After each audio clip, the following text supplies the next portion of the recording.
Si tu fais du trail et que tu as envie de t'y mettre, il y a forcément un moment où tu vas devoir te poser la question de quelles chaussures tu dois acheter. J'ai été vendeur en magasin spécialisé de running pendant plus de 5 ans. Je pense avoir vendu des milliers de paires de chaussures et je peux compter sur les doigts d'une main le nombre de fois où un client m'a ramené une paire parce qu'il n'était pas content.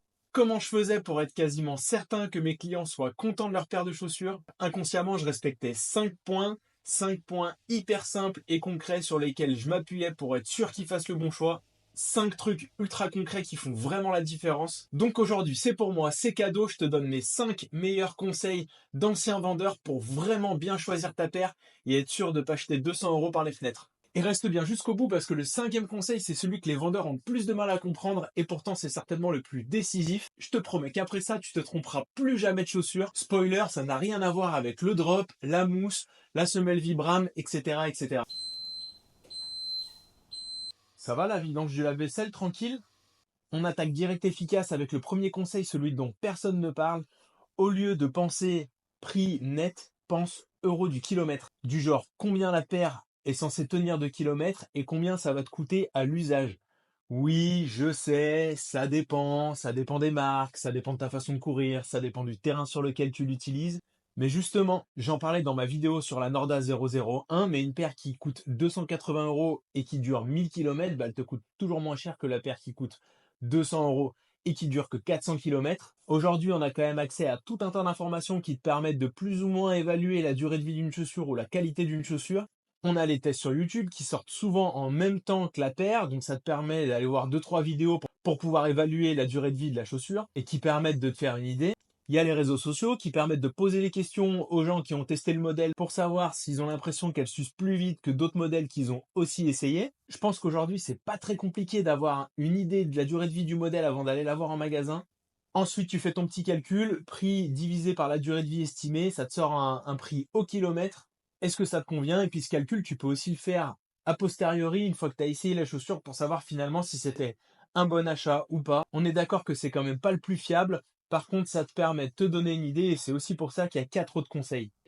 Conseil numéro 2, avant même de te poser la question du confort, de la marque, etc., demande-toi où est-ce que tu vas l'utiliser 80% du temps. Parce que c'est bien beau de préparer une course hyper technique type échappée belle ou diagonale des fous et de vouloir une chaussure qui a un tank et qui va t'aider à bien finir ta course, mais si tu cours avec un parpaing pendant 80% de tes runs, en vrai c'est l'enfer. Attention, hein, je dis pas qu'il faut pas une chaussure spécifique pour le jour de ta course et qu'il faut pas faire certaines sorties longues avec pour être sûr d'arriver près le jour J. Mais par contre, en tout cas c'est mon avis, je pense qu'avoir une paire, surtout si tu habites sur des terrains moins techniques, plus roulants, une paire un peu typée gravel ou alors plus dynamique, plus souple pour t'amuser un petit peu, bah c'est quand même un peu plus fun, tu prends un petit peu plus de plaisir dans ta pratique. Bon, par contre, si tu habites en montagne, c'est sûr que là, il faudra que tu partes sur une chaussure dimensionnée pour, avec de la stabilité, du maintien, de l'accroche et de la solidité qui va permettre de pouvoir la mettre régulièrement pendant tes sorties d'entraînement et puis de faire quand même quelques centaines de kilomètres avec. Aujourd'hui, on a quand même la chance d'avoir des paires qui font très bien les deux. Je pense notamment à la Salomon Genesis ou alors à la Norda 001 qui sont aussi bien sur les sentiers un peu dynamiques que sur les sentiers typés montagne. Mais quand même, c'est à garder en tête, il faut que la chaussure de trail que tu achètes, et notamment la première, elle colle quand même à tes terrains d'entraînement. Conseil numéro 3, pense au jour de la course. J'en ai un petit peu parlé avant, mais c'est hyper important parce que si tu vises un 20 km un peu roulant ou alors une course vraiment technique en montagne, tu n'auras pas besoin de la même chaussure. En vrai, ça change tout. Plus c'est long, plus tu as besoin d'amorti, de stabilité et de confort, même quand tu marches avec. Plus c'est court et dynamique et plus tu vas chercher du dynamisme, de la réactivité, de l'accroche, une chaussure un peu souple qui va t'aider à aller un petit peu plus vite. Parce qu'on n'est pas tous égaux face aux chaussures. Moi, j'ai des potes qui sont capables de courir des 40, 50, 80 km avec des normales Xerag. Perso, moi, je connais cette chaussure et moi, avec ma manière de courir, je suis pas sûr du tout de pouvoir l'amener sur plus de 30 bornes. En gros, la course à pied, c'est comme le vélo. Tu prends pas le même vélo pour faire une sortie de route ou une sortie de VTT. Et c'est aussi pour ça que tu te retrouves bien souvent avec plusieurs paires de chaussures qui correspondent à plusieurs usages. Maintenant, on va parler du confort d'accueil de la chaussure. Ce qu'on appelle le confort d'accueil, c'est le confort que tu as directement quand tu mets le pied dans la chaussure et que tu ressens en magasin. Brooks et Nike, par exemple, sont hyper forts là-dessus. Et c'est pas forcément la garantie d'être bien dedans quand tu vas courir, mais c'est quand même un très bon début. Par contre, si tu as des petites pointes de friction, des petits points de pression quand tu mets le pied dedans pour la première fois, pose-toi vraiment la question de savoir si c'est le modèle qui te correspond parce que c'est rarement bon signe. Perso, j'ai longtemps eu du mal avec Salomon, par exemple. Moi, j'ai le pied un peu large. Les chaussons Salomon à l'époque étaient un peu étroits, donc j'avais toujours des petits points de pression. J'ai quand même couru avec, mais au final, c'était quand même rare que ça parte et c'était jamais très très agréable. Donc, il faut être vigilant en magasin sur le confort d'accueil, bien prendre une paire qui te correspond et quand même garder en tête les autres critères de choix de la chaussure. Ça, c'est important parce que, comme je le disais, la plupart des chaussures aujourd'hui sont très confortables quand on met le pied dedans.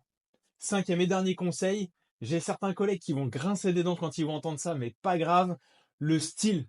Il faut que tu kiffes la chaussure que tu vas acheter. Ouais, je sais, c'est con, c'est pas toujours le cas, mais c'est vrai. Une paire qui te plaît visuellement, c'est une paire que tu vas avoir envie de mettre. En tout cas, moi, c'est comme ça que je fonctionne.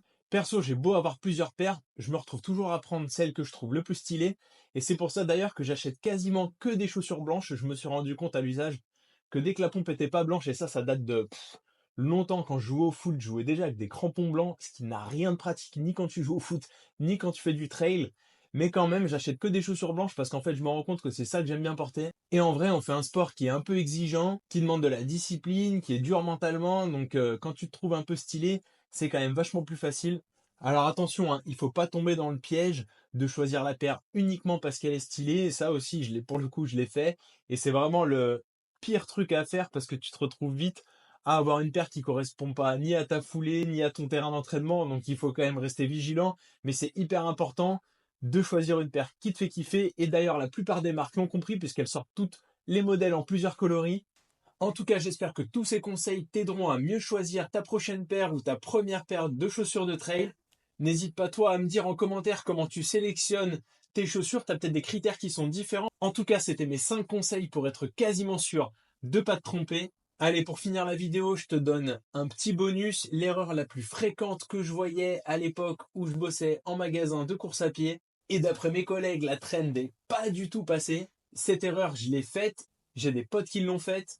Je pense qu'on passe tous par là à un moment donné et que ça fait partie de notre parcours de trailer. Et cette erreur, c'est de trop focus sur un seul élément de la chaussure, le drop.